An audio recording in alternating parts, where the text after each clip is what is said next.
Olá, começa agora o programa Central do Esporte. A equipe da TV Unifra sempre em parceria com o Esporte Sul. Tudo bem, gurizada? Beleza, Quintana. Vamos lá para mais um programa aí do basquete a moto velocidade, né?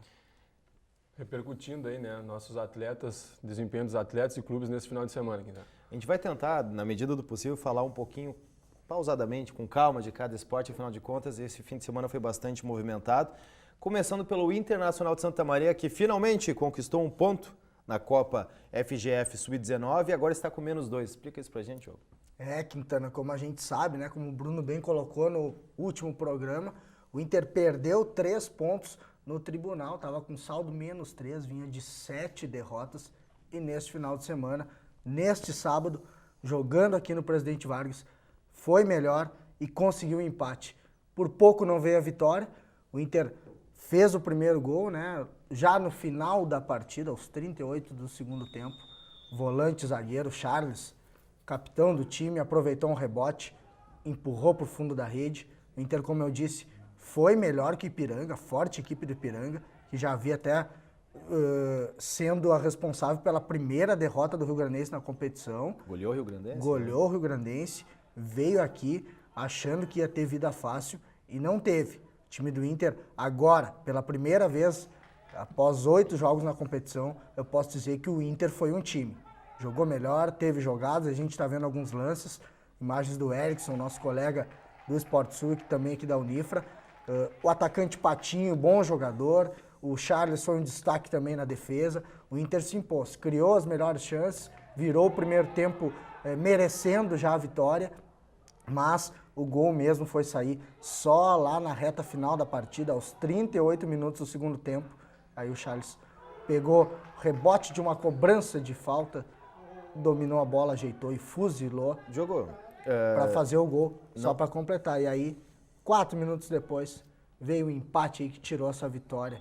Seria a primeira do Inter. A gente está vendo as imagens do jogo e aí depois a gente vai ver o comentário, né, do professor Thiago Pires, do treinador Thiago Pires, sobre essa questão. Mas eu queria que tu avaliasse, tu que acompanha mais essa questão do Internacional de Santa Maria, que saldo tu faz dessa campanha, afinal de contas, esse 1 ponto veio faltando 2 rodadas para acabar a competição para o Internacional de Santa Maria, ou seja, 1 ponto é muito pouco, né? É muito pouco, né? O que se esperava era que o Inter pudesse brigar por uma classificação, né?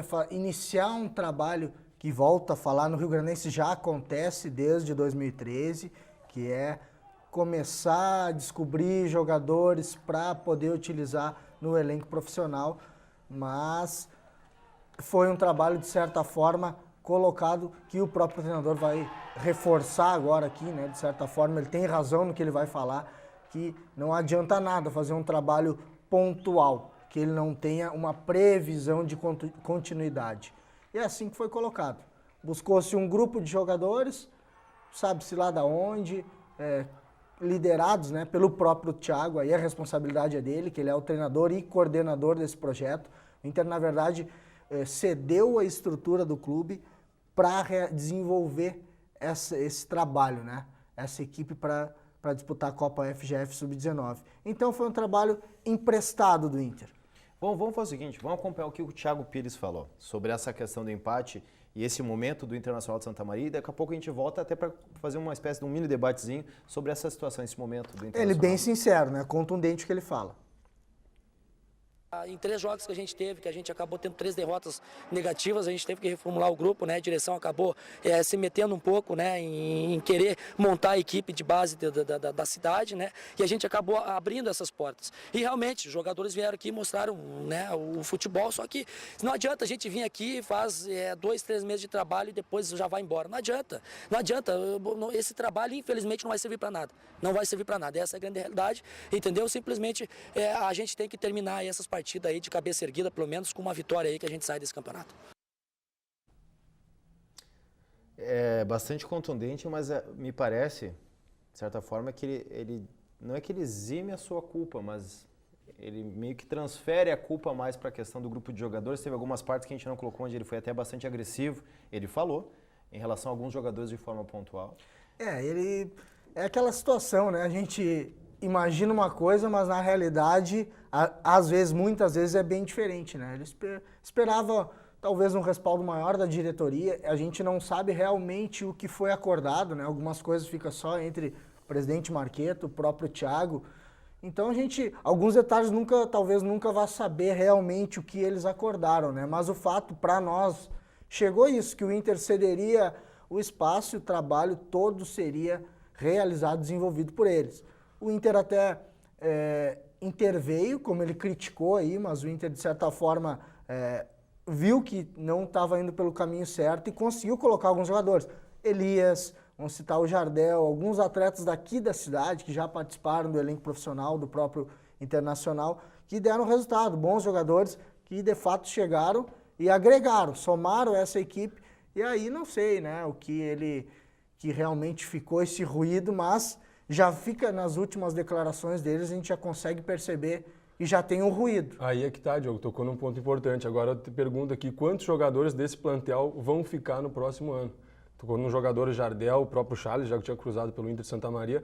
Pouquíssimos jogadores devem continuar desse plantel sub-19 no próximo ano. Aí qual é o saldo desse trabalho?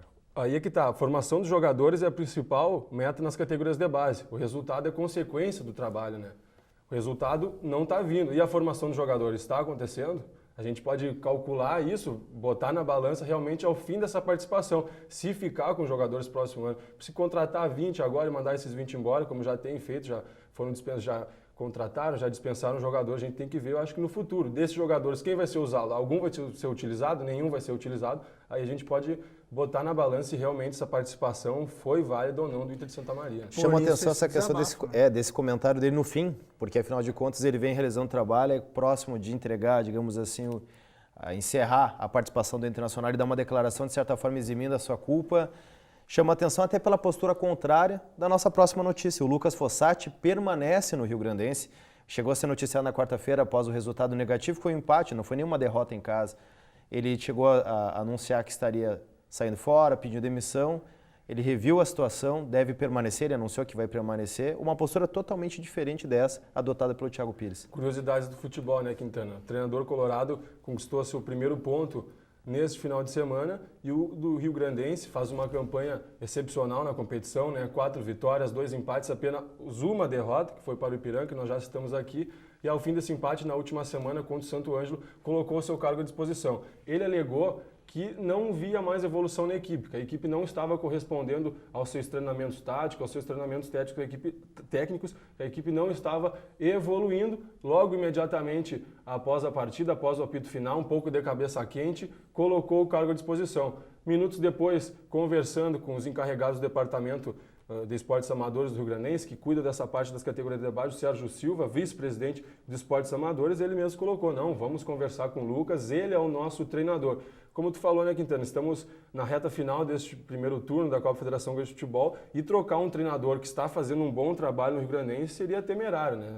Seria prejudicial para o clube, até porque o principal o Rio-Grandense vem fazendo, que é a formação dos jogadores. Já falamos no último programa que o Rio-Grandense tem uns 5, 6 jogadores que pode utilizar no próximo ano, ou seja, o trabalho está sendo muito bem feito pelo Rio-Grandense, junto com a campanha dentro de campo. Na última sexta-feira, se reuniram algumas lideranças lá no estádio dos Eucaliptos e definiram, então, a permanência do técnico Lucas Fossati, que já vamos passar uma entrevista que ele explica um pouquinho disso aí, sobre toda essa situação criada, mas Lucas Fossati continua no Rio-Grandense, acerta não só o treinador de continuar na equipe, como também o Rio-Grandense permanecer com o comandante. Lucas Fossati vem trabalhando há 2 anos já com essa gurizada, né, Quintana? E tu trazer temos um clássico Rio-Nau na próxima semana, tu trazer um treinador novo, seria colocar praticamente toda essa boa campanha por rala abaixo do Rio-Grandense. Vamos ouvir então, por gentileza, o Lucas Fossati.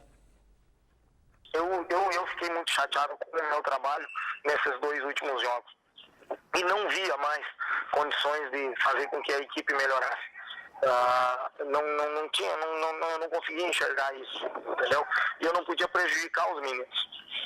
Os meninos também, por vezes, estavam errando, mas eu acredito que esses erros eram pelo comando do treinador. E eu não via perspectiva da gente voltar a evoluir e melhorar. O Sérgio me contra-argumentou algumas coisas, o seu Osmar me contra-argumentou algumas outras coisas, e nós chegamos a um denominador comum de pelo menos nós seguir nessa etapa do campeonato, continuar e buscar de alguma forma essa evolução.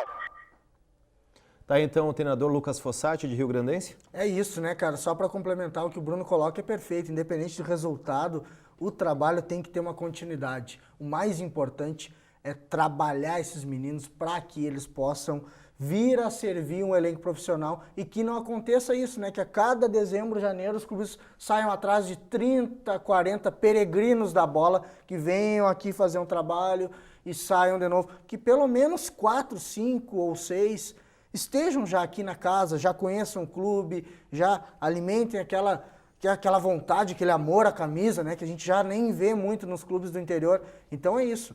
No Inter foi apostado num trabalho pontual que não, pelo que o Thiago vem falando, não tem nenhuma promessa de continuidade, e no Rio Grandense é o contrário, né? Já vem feio, começou o ano passado e os frutos a gente não pode esperar sempre no primeiro ano. É no segundo, terceiro, quiçá no quarto ano, para aí sim começar a exigir alguma coisa. Trabalhar a longo prazo? Quintana, só para nós encerrar a dupla regional, tem uma notícia importante referente ao Rio Grandense ainda, né? Rio Grandense está se aproximando aí com um acerto com o gerente de futebol Sandro Palharini e também com o técnico Jair Calvão, já visando a próxima temporada, o elenco principal na divisão de acesso de 2015. Nessas próximas semanas, próximas horas, então deve ocorrer o acerto com o gerente de futebol Sandro Palharini e também com o técnico Jair Galvão. Falando novamente num plano mais a longo prazo e não simplesmente montar um grupo em dezembro. E ainda em cima disso, Quintana, interrompendo mais uma vez, o Sandro Palharini, que está bem próximo, já pediu informações sobre as categorias de base do Rio Grandense. Perfeito, vamos seguir falando em categoria de base agora do Novo Horizonte, que arrancou com o pé direito nesse segundo turno do estadual. Largada no segundo turno do estadual no Oligaf, que é a primeira divisão do futebol gaúcho de categorias de base. É no sábado aqui no CT Morada dos Cardeais, que é a sede do Novo Horizonte. Vitória no Sub-13, 2-1. E vitória aí, devolvendo aí a derrota do final de semana passado contra o Juventus de Teotônia, 3-1 no Sub-15, que é a principal categoria do clube. A gente está vendo algumas imagens aí do jogo do sábado. E aí, ontem, no domingo, fora de casa, 2 empates. 0-0 no Sub-14 e 2-2 no Sub-12, lá em Teotônia, contra o mesmo Juventus. E uma notícia importante aí do Novo Horizonte, né? Para destacar a importância na formação de atletas.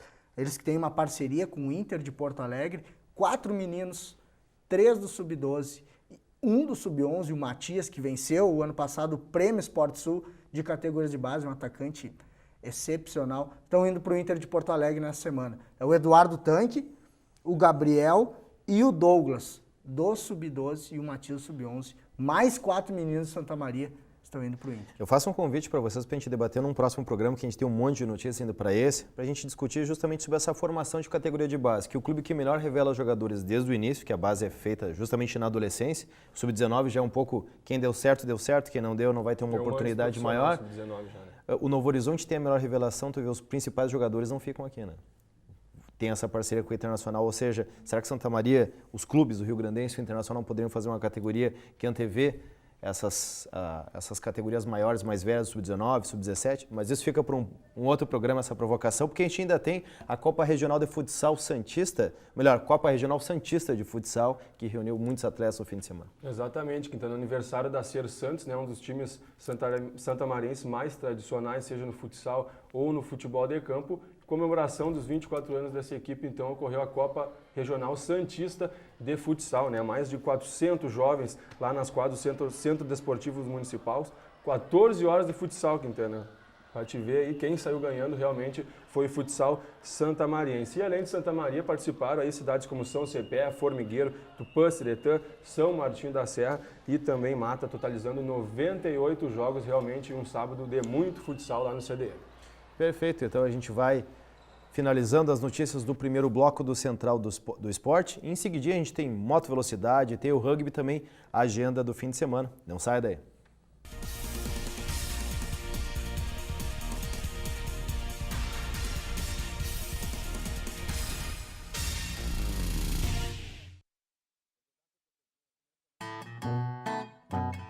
Oi, eu sou Marcelinho.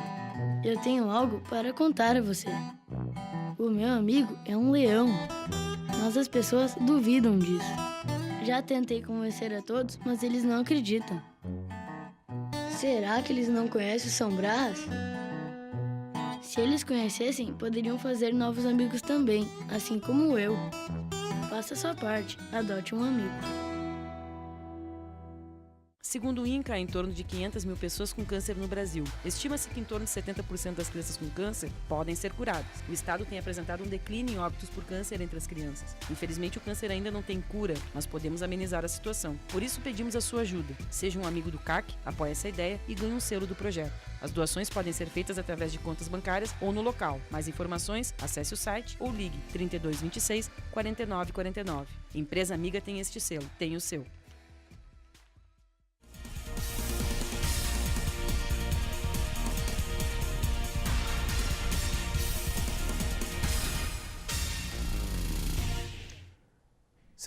Central do Esporte volta agora acelerando com o piloto Rafael Bertagnoli, que infelizmente abandonou a etapa de Cascavel e agora caiu para a 6ª posição no campeonato. Uma notícia não muito boa do Rafael Bertagnoli, né, Quintana? Ele que poderia terminar esta 4ª etapa, que foi realizada lá em Cascavel, no Paraná, na liderança da GP Light, da categoria GP Light no Campeonato Brasileiro de Moto Velocidade, caiu para a 6ª colocação. Mas podemos dizer que foi uma corrida atípica, Quintana. O Rafael Bertagnoli fez bons treinos na sexta-feira, e no sábado chegou a fazer o 3º melhor tempo livre, largou na 6ª colocação, só que os treinos e o treino classificatório ocorreram sobre pista seca, sobre o sol. E no domingo amanheceu um temporal lá no oeste paranaense que prejudicou o andamento da prova, né? Foram inúmeros abandonos, inúmeras quedas na pista. Não só o Bertagnoli, como outros pilotos também serão penalizados pelas condições climáticas. Mas falando da prova do Bertagnoli, largou na 6ª colocação, Quintana,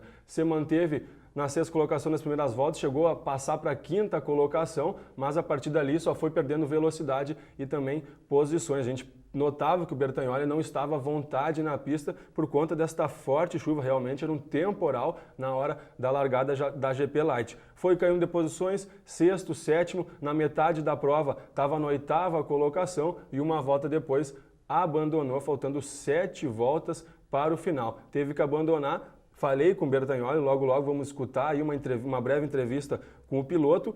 Queria justamente falar para saber o que aconteceu, né, Quintana? Era problema na moto ou o Bertagnoli resolveu segurar? E como a gente vai escutar ele falando, ele resolveu, se precaveu, podemos dizer assim, ele que vale lembrar, né, sofreu um acidente em Interlagos, um grave acidente em Interlagos, então resolveu dar uma seguradinha, abandonou a pista, foi para os boxes. Nenhum problema na moto, foi mesmo com o Bertagnoli. Não se sentiu insegurança de guiar a moto naquelas condições do autódromo. Vamos ouvir então o piloto Rafael Bertagnoli após essa etapa de Cascavel? Muito bom com a moto para a corrida. A gente estava contando com pista seca, né? E tava tudo indo muito bem. Aí acabou hoje de manhã, amanheceu muita chuva aqui em Cascavel, era dilúvio. E chegou na hora do warm-up, eu consegui fazer um bom treino, mas na hora da corrida mudou tudo, deu muita chuva e eu não consegui andar com segurança. Vamos trabalhar agora na próxima etapa, vamos fazer algumas fotos no campeonato para ver se a gente vai seguir esse ano. E assim, a gente teria que ser campeão, né? Porque ficar entre vice ou terceiro seria obrigado em 2015 a subir de categoria, e para GP1000.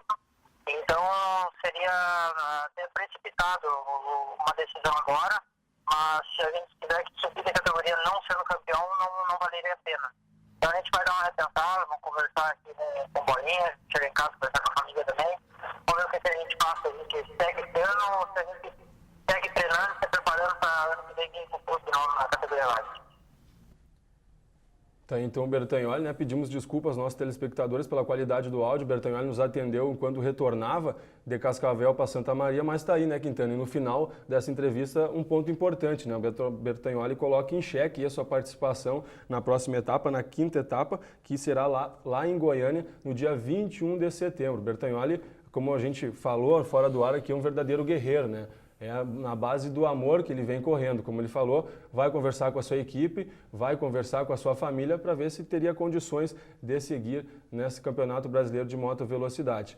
fica complicado, a gente sabe, principalmente pela questão financeira, né? Altos custos nesta categoria. Até porque, né, o Bertagnoli, essa saída da prova a gente compreende bem, né? Ele compete com uma moto apenas, ele tem esse receio de vir de um acidente, então botar tudo em jogo nesse final da prova, porque pode descartar um resultado, né, Bruno? Na soma final do circuito, ele pode descartar o pior resultado dele. Então ele usou essa chance que ele tinha de se precaver fisicamente também na moto, porque a cada acidente que o Bertagnoli tem, ele tem que correr atrás de peças emprestadas, remontar toda a moto. Diferente dos concorrentes, na sua maioria tem 2 motos, uma equipe forte por trás, então é compreensível o que ele fez e agora ele vive mais uma vez esse dilema, o que fazer, se vai ou não na próxima. Pelo menos dessa vez o Bertagnoli ele tem a opção de escolha, né? Que o ano passado ele venceu a categoria 600 cilindradas, ao comemorar ele ficou sabendo que foi contemplado com Houve uma mudança com a troca no de categoria, né? da competição, né? E este ano é a mesma coisa, né, Quintana? Os 3 primeiros colocados em cada categoria sobem de classe, ou seja, ele ficando entre os 3 primeiros da GP Light subia para a GP 1000 e ele, como falou na entrevista, subindo só se fosse campeão. Em segundo e terceiro não via vantagens subir de categoria.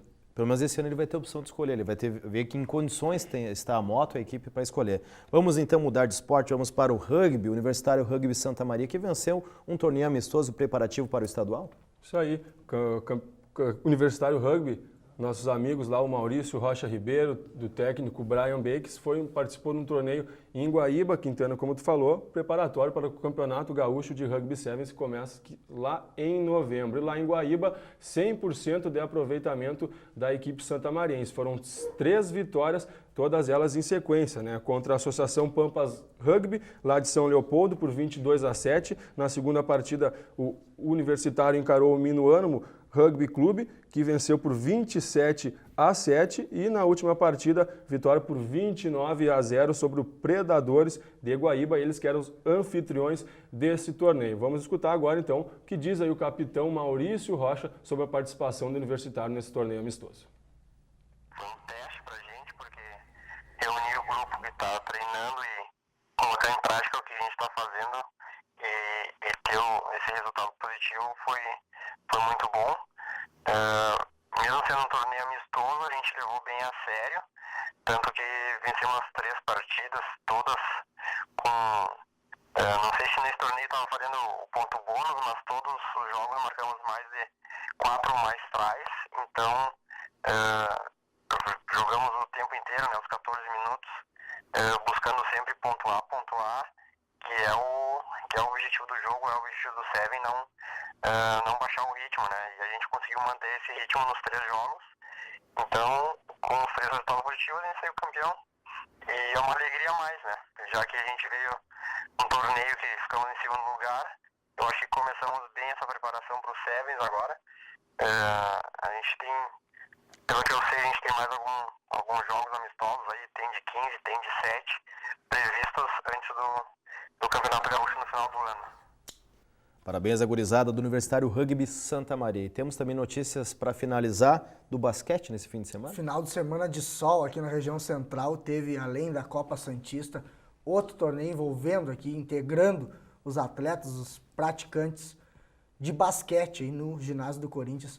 A Taça Bibi, em homenagem ao Wilson Bibi, aí, tricampeão gaúcho na década de 60, reuniu 4 times da cidade, 2 equipes do Corinthians, uma equipe adulta, a equipe sub-17, além do Basquete Mania e o Atlas Fames, equipe que representa a cidade na Liga Noroeste de Basquete, venceu as 2 etapas nessa temporada, e aí num quadrangular, né, foram 6 jogos, todos contra todos, no sábado e no domingo, e aí na última partida, Corinthians A com 2 vitórias, time que tinha o Tobias Lovato, que jogou a NBB pelo Minas, time forte do Corinthians, treinado pelo Catila, e a equipe treinada pelo Vela, né? Do Atlas fizeram a última partida, no final, na prorrogação, então a decisão do título, vitória 95-92 pro Fames Atlas, e só para fazer um registro, né? No final aí teve um princípio de tumulto aí para manchar um pouquinho esse torneio, né?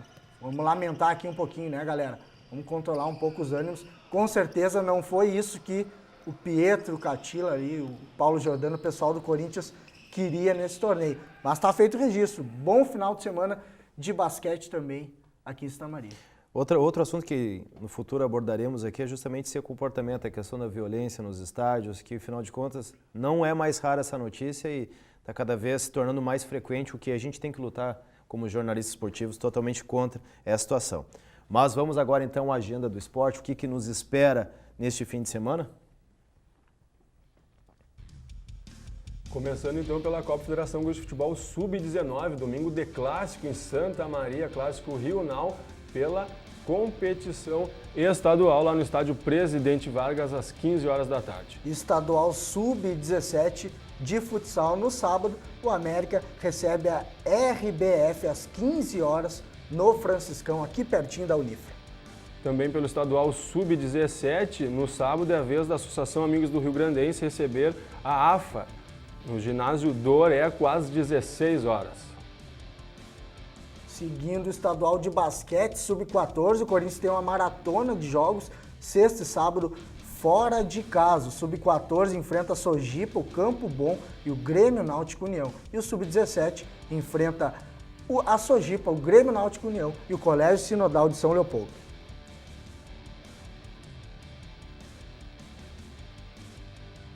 E no handebol, a partir desta quarta-feira até o dia 7 de setembro, começa o Mercosul de Handebol aqui em Santa Maria. E também tem estadual feminino de vôlei. No sábado, a AVF recebe a UPF às 18 horas no CDM, jogo pela quarta rodada. Quinta etapa do circuito noturno de corrida de rua, movimento sábado, a partir das 21 horas, largada lá da Praça Saldanha Marinho, competição promovida pela União dos Corredores de Rua de Santa Maria. E tem o brasileiro de taekwondo, a galera do Sobac, né? 5 atletas do professor Éder Consino vão a Recife disputar o brasileiro entre os dias 5 e 7 de setembro. Beleza, então, Central do Esporte encerrando por aqui. Lembrando sempre, se o pessoal que quer se informar, mais notícias sobre esporte, Diogo. Esportesul.com, sem BR, lá ainda tem notícias que a gente vai ficar devendo hoje da estreia da Associação Santa Mariense de Handebol na Liga Nacional. Depois de muito tempo, a equipe gaúcha jogou, foram 2 derrotas. Tem o Velocross também que aconteceu no final de semana. Tem muita informação, esportesul.com, vai lá, tem vídeo, tem áudio, tem matéria, tem foto, tem tudo. Lembrando que o pessoal que está conferindo pelo canal 15 também pode conferir o programa na íntegra pelo canal Unifra Online do YouTube. Também pode mandar sugestões tanto pelo site do Esporte Sul quanto para o TV Unifra, @unifra.br, sugestões de notícias, reportagens, entrevistas e temas para discutirmos aqui no programa. Diogo, Bruno, muito obrigado mais uma vez. Vamos lá, até semana que vem. Uma honra sempre, como sempre. Voltamos então com o Central do Esporte na próxima semana. Até lá.